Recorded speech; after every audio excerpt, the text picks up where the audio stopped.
Caviar Thursdays, designer everything. What are you talking about? Our plan. What happened to winning the lottery and mastering the art of the perfect mimosa? Hosting galas, wearing enough jewelry to acquire a bodyguard, vacationing in the French Riviera, and then buying it. I just thought maybe it was time to prepare for my future. You know, set some financial goals, make some smart investments, open a 401k. Financial goals? Investments? A 401k? You are horrifying right now. Listen, if winning the lottery were easy, everyone would do it. When it comes to financial stability, don't get left behind. Get tools and tips for saving at feedthepig.org. This message brought to you by the American Institute of CPAs and the Ad Company. Neil and Dave and Paul Pickman Chevrolet in Magnolia is ready for you to ride. Hey, tell them about it. I got Silverados for 0% for up to 60 months. I got Equinoxes with 17% off and 0% 72 months. Silverado 1500 Crew Cab LT at 17% off and 0% financing for 72 months on your new Tahoe or Suburban. And 10% off the power of the Chevy Corvette. Chevy. Find you. Y'all come on down and let's do some bids. Everybody else is. Restrictions apply. See dealer for details.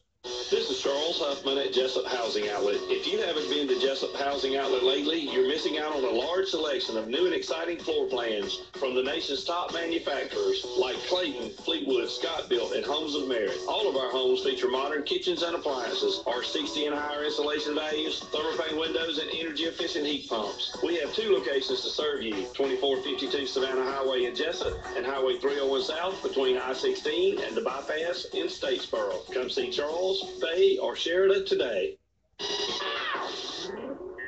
WIFO 105.5 FM Jessup, Big Dog Country. Tired of hearing a deal on the radio and getting to the dealership only to find out the deal you thought you were getting was a hook just to get you in the door? 2017 Expeditions up to $12,000 off at Mike Birch Ford in Blackshear, where we mean what we say and keep our promises. At Broadhurst Landfill, keeping our communities safe is the most important thing we do. Our local team of environmental managers, engineers, and scientists ensure that the long-term management of the landfill is safe for our workers, customers, and the environment. To learn more, visit our website at www.broadhurstlandfill.com, or you can go to the website, click Visit Us, and sign up for a tour to see firsthand how we operate. We hope to see you soon.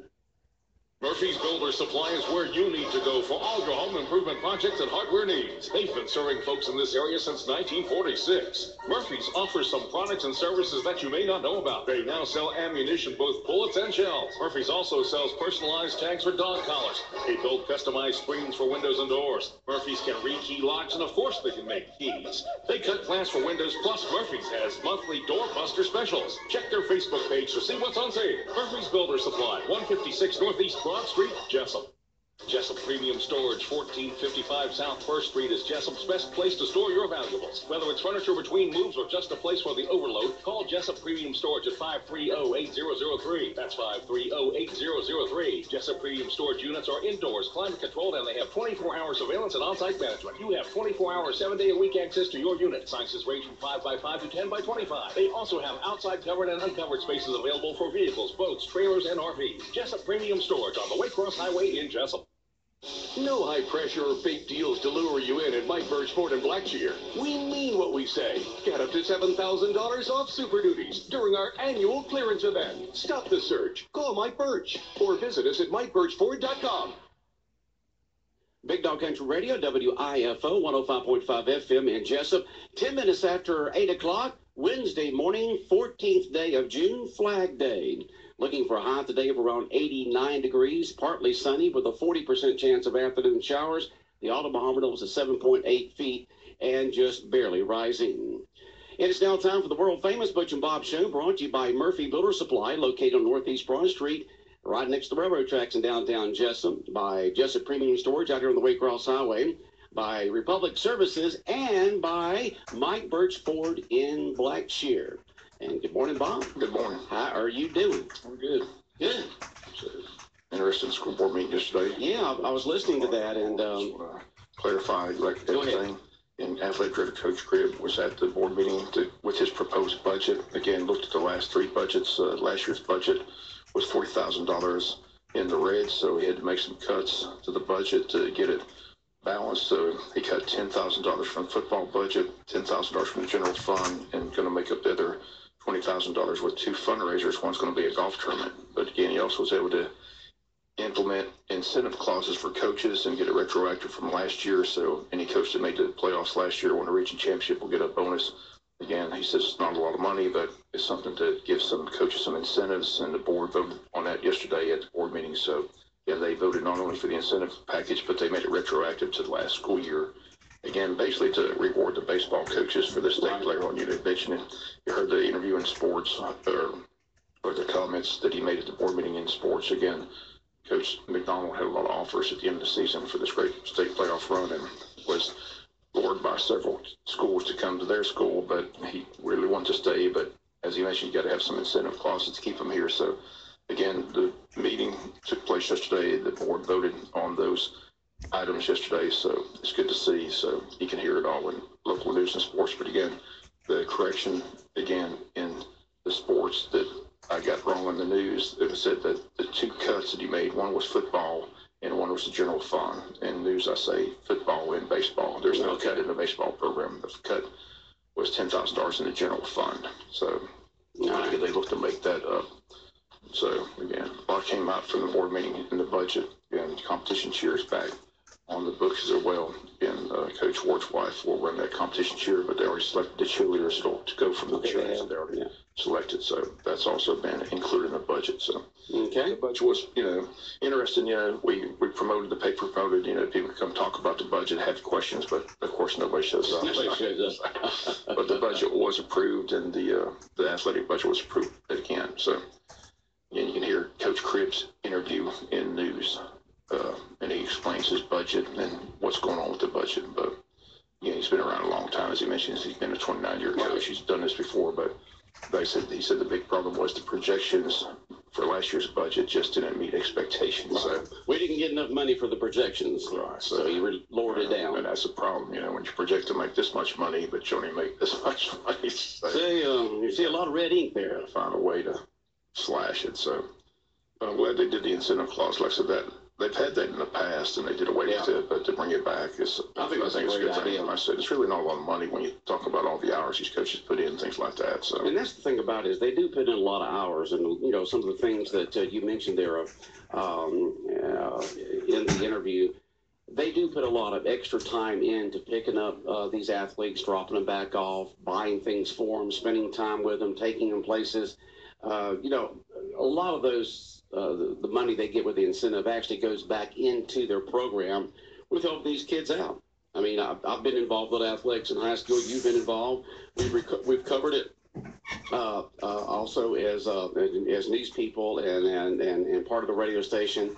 And these coaches out there, they spend a lot of time taking care of a lot of these kids. Like if they punched the time clock and got paid by the hour, they'd be rich. They'd be rich. But they don't do. They do it because they're passionate about it and they love it. But again, to see them get rewarded a little bit for their success is a nice thing. So it is a nice thing. It's good to see the board step up and do that. And like I said, the superintendent had a lot to do with that. He's a former coach. He knows how the coaches, what a coach puts in, what kind of time they put in. So, I think he had a lot to do with it as well. So just glad to see that take place yesterday at the board meeting. And it's not only the time. Like I said, it's not really a lot of money. You're not talking a bunch of money. You're just talking about an incentive to, if you have a good season, you will get some type of reward for that success. And it's good the fact that, they hired the athletic director, Coach Cribb, and the head football coach, athletic director, to bring him in. Years and years of experience, and it's good that they have acted on what he requested. I mean, you brought him in for his experience, his success, and what he has done in the past to make his programs, winning programs up in South Carolina. And it's good the board said, we're going, we hired you. We're going to let you do what you think needs to be done to make this a very successful all-around athletic program at Wayne County High School and keep these good coaches. Maybe the most important thing he said that meeting yesterday, something like he mentioned in the interview, he's going to have a meeting with all coaches, high school and middle school coaches. They're all going to come together, have a meeting of the minds, and go over what is expected, what he would like to see done. So he talked about the lack of communication in the past several years between the athletic director and the coaches across the board. So he said he's going to try to bridge that communication gap, bring everybody together, get everybody on the same page, let them know what the expectations are, and to explain to them, like I said, the money revenue sports have to help the non-revenue sports because that's where the money comes from. So you have to have a successful football, baseball program because those money revenue sports help fund those non-revenue sports. But like I said, the non-revenue sports, you said, need to own their team and take responsibility and try to help out as much as they possibly can. So he's just going to bring everybody together, get everybody on the same page, and I think he's already done that since he's arrived here. I think he's been here, 6 months now? So somewhere along there, not sure. But like I said, I think we're in good hands. Like I said, I really like Coach Cribb, like what he's done, I like the staff that he's brought in. Like he mentioned, the board, he's brought in some top quality coaches, good teachers, good people. So I said everybody's getting excited already about the football season. So, and speaking of that, they got a 7-on-7 tomorrow here at home at 9:30 against Long County. Coach Pollock used to be at Appleton for years, is now over at Long County. So he'll be here with the Blue Ties. So it'd be good to see him. But looking forward to that. First one got rained out. Scheduled last week against the Islands of Savannah, but they got washed out. But this will be the first 7-on-7 here at home tomorrow at 9:30. So if you want to come watch that, you can watch that. But in case you missed the news and sports, all that's covered in the news and sports. But just keep in mind when you hear the news report, the $20,000 cut, 10 was from football, 10 was from the general fund, not baseball. So just want to clear that up. Somebody wants to know, Bob, remember, if you have any questions or comments at all here on the world-famous Butch and Bob Show, or at any time, you can always text us. Text us at 912-427-3711. Our regular business line and studio line is text-enabled. 912-427-3711. Of course, you can call us after 9 a.m. to 4 p.m. during regular business hours, but when we're on the air, we can't answer the phone, but we can read the text. They pop up here on our computer screen, and somebody just texted in, what is 7-on-7 football? 7-on-7 football is quarterbacks, receivers, and backs. It's short. It's shorts, and you're not in pads or anything, but it just gives you just pretty much work on your passing ability. It's receivers against defensive backs and running backs around, but you got 7 on the field instead of 11. You don't want to play 11 on 11. 7-on-7 instead of 11 on 11. Right, 7, but it's a quarterback, 2 backs, 3 receivers, basically what you got. I read an article yesterday about that people can expect sticker shock when it comes to the 2018 Super Bowl prices that the NFL has decided to greatly increase the price of Super Bowl tickets. I mean, it's not like you and I can buy one, but they are really, really going up on the prices of Super Bowl tickets for this next year. I mean, not like a 5 or 10% increase. It's supposed to be a lot. And I didn't ever read the article. I just saw the headline. And so for all you folks out there who are looking to buy Super Bowl tickets to go, I think it's Minneapolis they're going to this year, right? Minneapolis? I'm not sure. Yeah, it says, I know it's Atlanta the following year. Yeah, 2018 in Minneapolis. Yep, it's up there. Minneapolis and stuff. I said Indianapolis. No. Minneapolis. Minneapolis. Yeah, that's right. Minneapolis up in Minnesota. So that's where it's going to be in first Sunday there in February. But if you're looking to buy tickets, you're going to fork out. Of course, it's hard just to buy regular tickets anyway. You usually have to go to these places like that to get them. And how do they get all those tickets is what I want to know. How do these ticket places like StubHub and other places like that get a bunch of Super Bowl tickets? I mean, do they go and put an ad out saying, hey, if you've got Super Bowl tickets, sell to us, and then they sell it from there? Is that the way it works? I have no idea. Like I said, can't afford it, not worried about it. That's why I know Dan Edwards. Get that press pass. I was listening to Tom Coughlin on an interview the other day. I think he was on the Dan Patrick Show. I can't remember which one it was. Jim Roman. I think it was Dan Patrick. And, they were talking to him about coming in as, what's his general manager or something like that is his official title. He's head of football operations. Football operations. Yeah, and so he comes back in there, former head, the first head football coach for the Jacksonville Jaguars, and he's coming back into the Jags, already back in with the Jags. And they talked about, who do you know there, who's left? He says there's 4 people left there in Jacksonville that are involved in football operations that he knows. And of course, Dan's one of them. Dan's one of them. But 4 left. I'm not sure how long he's been gone now. At least, 15 years? And he knows Brian down there. Brian started. So yeah. There's 2 of the 4. Yeah. Probably could guess the other 2 if I thought harder. I don't know. But he says there's 4 left that he knows is involved in football operations. there's a lot of staff personnel and stuff down there that, come in and out like, a revolving door. But we're talking about folks involved in football operations that are very important to the day in, out operations of that football team. I said, hopefully he's Miller's from his days in Jacksonville. It's interesting, Troy Sadowski played at Jacksonville, and he spoke this past Sunday at New Free Will Hope, and I went and talked to him.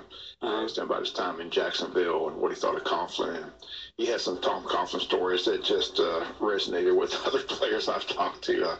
He wasn't endeared in Jacksonville as a head football coach. He was kind of, like Sadowski said, everybody said when he went to New York, he kind of mellowed. He mellowed a little bit. Maybe age, too. When his first in Jacksonville, he was just like a dictator, just hard to play for. Wasn't it, what was the head football coach? He was at he was in Philadelphia, and then he went to Tampa. Was that Dick Vermeil? What was his deal? He was the head football coach for Philadelphia. They went to the Super Bowl. He was like, you got to be in bed by 10, and he ran it like a drill sergeant. And then I think he went to St. Louis with the Rams there. And next thing you know, he's emotional. He's crying. He's a lot more passionate with the players. And I don't think, Tom will ever do that. But hopefully he's mellow. Somebody said the StubHub is just a reseller's market. It's not where you go buy tickets. So if you got tickets you want to sell, StubHub will help you sell them for a nominal fee. The funny story Sadowski told me, he said that they had supposedly they were under some kind of contract, either Nike or whatever. But anyway, he showed up with some socks one day, and he said Coughlin came by there and got on for not wearing the proper socks. So the next day, he's in his locker, he gets an envelope, and he opens up the envelope, and it's a fine for I think he said it was like $453 and so cents. Did he have a different logo on his socks, or just no logo at all? No logo. And he was like, how did they come up with $400? I have no idea. He said, no, I didn't even worry about it. He said, but you had to, you didn't pay it, or you had to pay it to a charity. So he said he had a friend who had a charity, so he just gave the $453 to his friend. But he said the next week he had the same socks on, and Coughlin walked by, didn't even say a word. But he said that's what he was perplexed. He's sitting in his locker saying, how did they come up with the $453.62 fine for not wearing the proper socks? All right, somebody just texted in with a comment about the incentive plan for the Wayne County High School coaches. This person said, the incentive plan, what a great thing for all sports. The kids and coaches win with this, rewarding people for their performance and not just showing up. Great job by leadership and the board. So someone is very excited the fact that we are giving incentives for these coaches to be able to go out there and put in the extra effort to win. And of course, they put that extra effort in. It trickles down to the players and to everyone else involved in the program. I mean, you just think about Jessup and Wayne County. When was the last time that you saw this entire county came together as one entity, as we did with the baseball playoffs for the high school football baseball team this past spring? I'm telling you, I was just impressed. The presentation Coach Cribb made yesterday at the meeting. In fact, he not only went to last year's budget, he went to the last 3-year budgets. Looked at all 3 budgets and was able to, like I said, he put a lot of work into this, a lot of thought process into it. And he was at the board meeting saying, look, I'm the new athletic head football coach. This is my proposed budget. This is what I like to do. And I'm asking for your support. And fortunately, he got that support yesterday. So, like I said, everything seems to be moving in the right direction. I like the fact he says he's going to meet with all his coaches, bring everybody together, have communication, make sure everybody understands where we're going, where we're headed, what we're going to do. And so, he said that hasn't been taking place the last several years. So he plans to do that, where he's going to have a meeting of all the coaches, not just high school, but middle school coaches as well, and bring everybody on board and get everybody on the same page and move in the same right direction. So. Okay, well, it's good. And, as athletic director, that is his responsibility to overlook all the programs and have those relationships with all the coaches. But it's also good that he's going to the middle schools also, because those 2 schools are definitely the feeder programs for the high school. And like I said, when you get good people, you want to be able to maintain them. Right. Able to maintain them, you have to give them some incentives. Yep. You win, you make more money. And instead of just showing up and going through the process, and you're able to keep those coaches, and it's a way for for everyone to for the Board of Education to say thank you for putting in the time and effort to create a winning program for the whatever sport they may be coaching. I mean, you just think about the varsity baseball team this past spring. I mean, just what it did for this community was just amazing. Another thing people probably don't understand, but they try to point out that, you host these state playoff events, but you lose money when you play at home. I mean, Georgia High School Association takes their cut. You wind up paying travel for the other team. Don't you pay them 60% or something? I mean, so you make money. We made more money at Locust Grove than we did at home against Jones County and Beaufort. So that's what people don't understand. You think you're getting that advantage by playing at home, which you do have the home field advantage, but as far as finances go, you're losing money, which is hard to believe. Like I asked the superintendent Bruce yesterday, how much did we make for the trip to Savannah? I want to know what that guy is. He said, don't expect much. He said he still remembers when this girls softball team several years ago went all the way to Columbus, and they stayed there several nights, and they got all the way to the Final Four. Right. And he thought they were going to get this huge cut because you got all those teams in Columbus from all those classifications. He thought there was going to be they're looking for this real big check. Right. He said the check came, and it was like $452. So the Georgia High School Association really took their cut. Huh? That's the problem, and we talk about it all the time. Once that state playoff begins, Georgia High School comes in like they're the almighty entity, and they take control, and they set all these fees, and they set all these regulations, and unfortunately schools just don't benefit like you think you would. Now, the Georgia High School Association, is it you take like the NFL, where the NFL hires a commissioner, or the National Basketball Association, they hire a commissioner, they hire him, they let this person basically run the operations.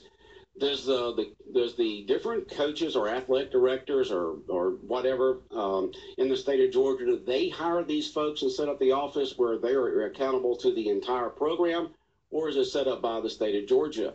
Because if you got to the point where everybody was tired of the Georgia High School Association, taking too much money, could the athletic directors in all the different counties say, hey, we're not going to put up with this anymore? Do you know? I don't know. Like I said, there's been a push to get rid of the Georgia High School Association, but the state legislature found out they have more pull than they do. So.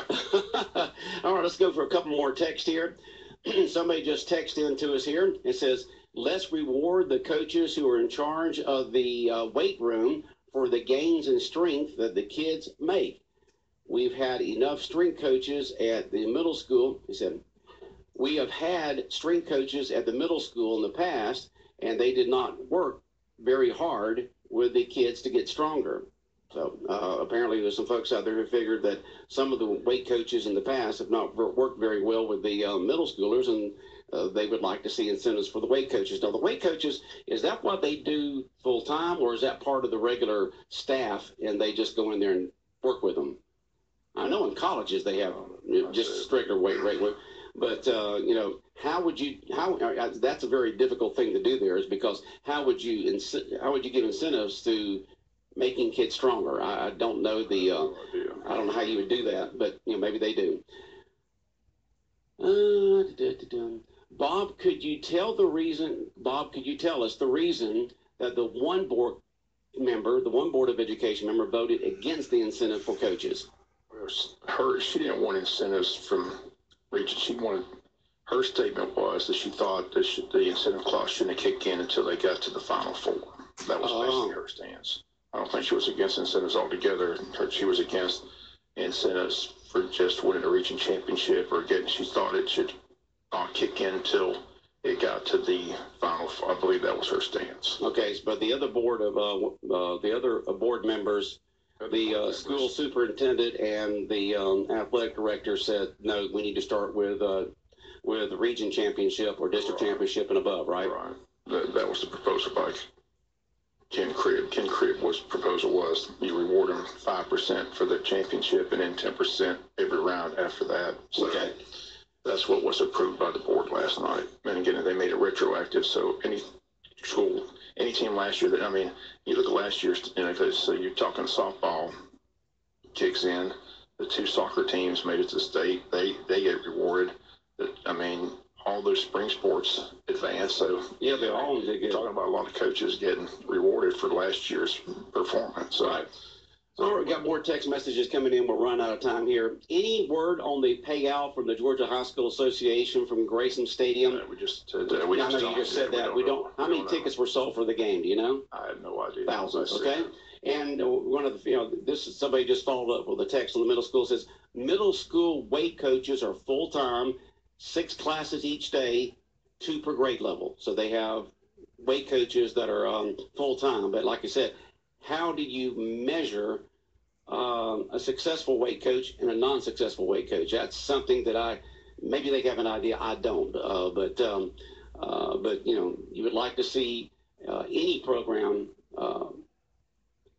receive incentives if they're improving the sports program. But I don't know how you would gauge that. Do you have any idea, Bob? I mean, I don't. But we're at 8:31, so we got to wrap up the show. Anything else on your mind this morning? No, like I said, they've got a meeting today about the pool. I should have a full report on that tomorrow. All right, the county commissioners?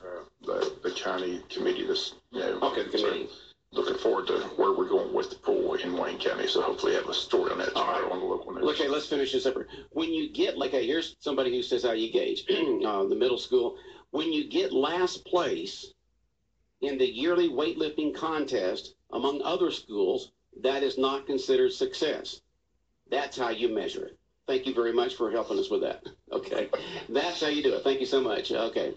All right. Big Dog Country Radio, WIFO. Someone says, can we give reward pay to our great teachers helping produce great academic students? And that is a good question, good comment there. All right. Big Dog Country Radio, WIFO, 105.5 FM in Jessup. The time now is 8:32. The world-famous Butch and Bob Show, brought to you by Mike Birch Ford in Blackshear, by Jessup Premium Stores, located out here on the Waycross Highway, by Republic Services, and by Murphy Builder Supply on